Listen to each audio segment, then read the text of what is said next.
Have you ever been scrolling on DoorDash looking for some food to get delivered and thought to yourself, man, this would be so much better if I could finance this whole thing? Because now we all have that option apparently, because that is the big innovation today with DoorDash and Klarna. They came together, they signed a deal where customers can choose to pay for food deliveries in interest-free installments or deferred options aligned with payday schedules. So now your burrito that's $10, you could go ahead and finance that and pay that off over the next couple of months at $3 a month or something like that. It's so insane to think that we've gotten to this point. If you have to finance a DoorDash order, don't order the food.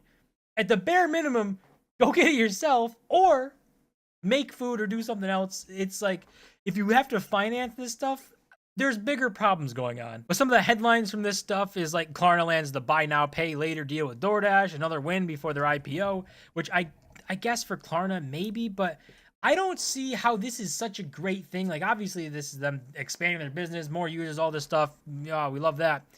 But what happens if people go out and buy DoorDash every single day, finance it every single day, and then eventually realize, oh, I don't have the money, I can't pay for this anymore. You're out that money. Is it Klarna's out that money or DoorDash out that money? Somebody lost that money. So who is it?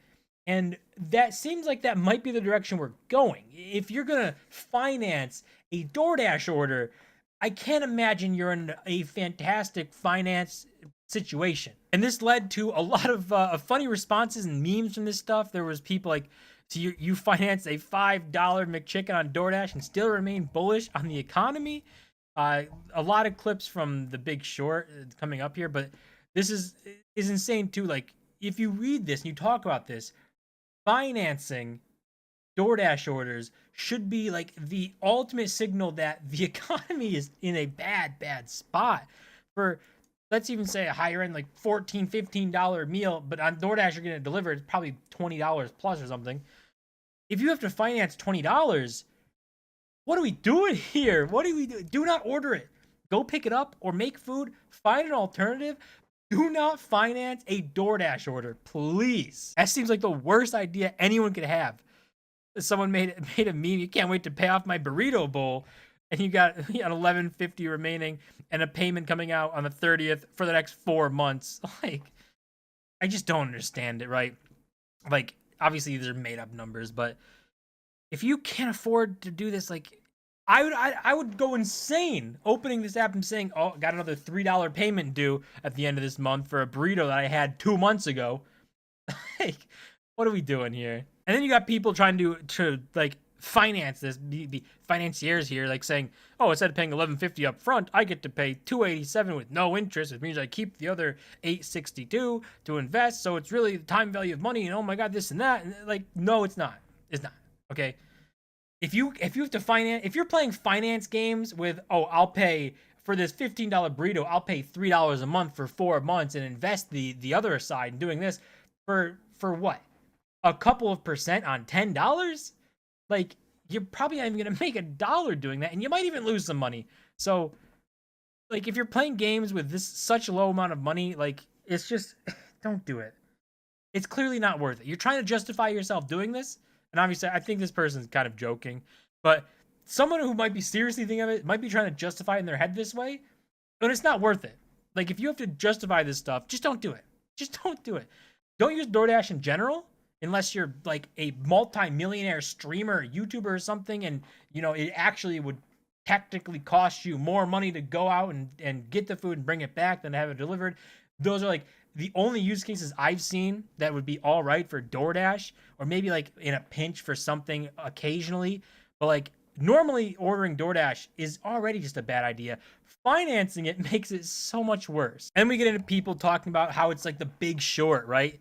Saying, oh, we take these DoorDash loans, combine them, create a whole new instrument where investors can bet on whether borrowers will pay off their Taco Bell Crunchwrap Supreme within 12 months. I mean, that's the derivatives market. Like that's what MBS is. All the Big Short's based on that, and why basically like the GFC happened, all this stuff. You get into different topics here, but like I'm sure that'll spawn out. Like, of course it will. People want to try and make bets on this and do this. They've already done it before. Now that's, I'm pretty sure, illegal.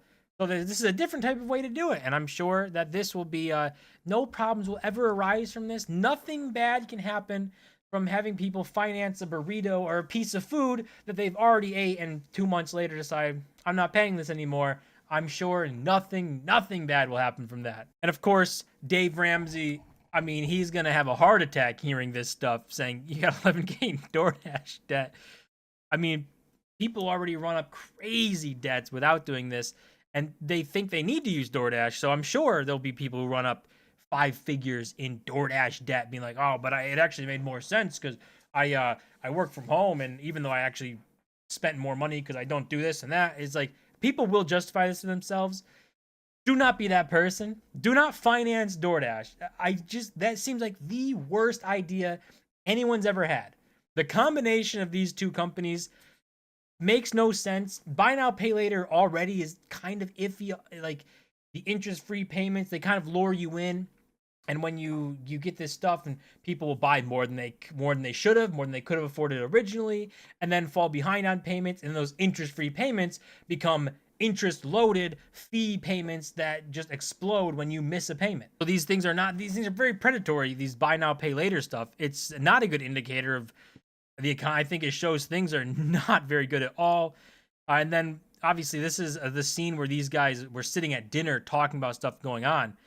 We can go off a little bit of this because it's just kind of funny because you replace MBSs with CDOs. I don't know what they're saying, like Chipotle something or burrito plan, something like that. But like you got burrito free, interest free payment plans. We're not even based in a Chipotle store, and we're doing this stuff. You find us by packaging burrito installment loans into CDOA, which is part of CDOB, and both get put into CDOC. Like to dumb it down, like they're just kind of saying different packages, like this group is supposed to pay, this group is a safe one to pay, this group is a dangerous one who might not pay. If you put them together, then you lower the risk a little bit. But they come down here and saying, so say you have an underlying pool of $10,000 in burritos, how much money could be out there betting on installment loans and your synthetic burritos? Probably 100 million, so 100x, which is, I think, even a crazier part. Like, if you think about it, it's going to expand into this if people use this. If you're talking burrito, like it's any food, right? It's DoorDash, but in this case, we're talking burritos. If you have a burrito and you already ate it, the money's already been spent. It's already gone. Like somebody had to pay that burrito cost, right? Chipotle's not going to give it to you and say, we'll wait for your payments. But the burrito is gone, and then you have that debt still. So if it's a $10 burrito, it's gone. You still owe the $10 to Klarna. And you keep racking that up. Eventually, you could have $100 owed to Klarna and 0 burritos because you already ate them. They're gone. They're MIA. They don't exist anymore. So your $100 doesn't have anything backing it. There's nothing of value backing it because you ate the food. So it's just like, I think this is a very, very dangerous thing going on. I think buy now, pay later is already dangerous. It's already pretty predatory, and they say interest-free installments to be like, we're the good guy. You really want those shoes, right? You could pay for it over 4 months. Don't worry about it. Interest-free payments. But the second you miss a payment, it bloats it. There's fees. There's problems. So that's what they hope you do, right? So they're pretty predatory. And now they're in the DoorDash game. Don't do it. Don't order DoorDash and finance it. I feel like that should be common sense. I don't think anyone should look at this and think, oh my God, finally, I can order DoorDash every day because I can finance it for $3 a month. Because it doesn't ultimately do that. That the small ones, if you're doing it every day and you're stacking it up, it's going to become a lot of money. And eventually it's going to be more money than you would have originally spent. And maybe more money than you can afford to actually pay back. But the new partnership just dropped. Klarna and DoorDash have come together, and we're all going to be financing our burritos and paying off 4-month debts for one burrito. That's going to do it for this video. As always, smash the button and subscribe. I'll see you guys in my next video.